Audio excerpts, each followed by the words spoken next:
আসসালামু আলাইকুম ওয়া রাহমাতুল্লাহি ওয়া বারাকাতুহু। আশা করি সবাই সুস্থ আছেন, ভালো আছেন।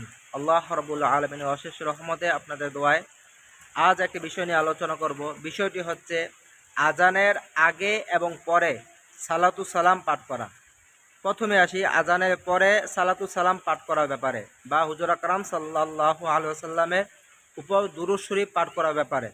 এই ব্যাপারে মুসলিম শরীফ, মিশকাত শরীফে স্পষ্ট হাদিসে কারিমা রয়েছে।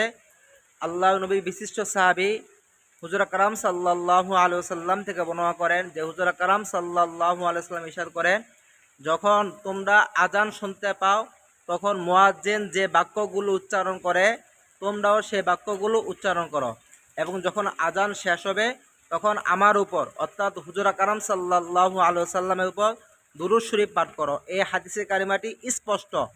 যে সকল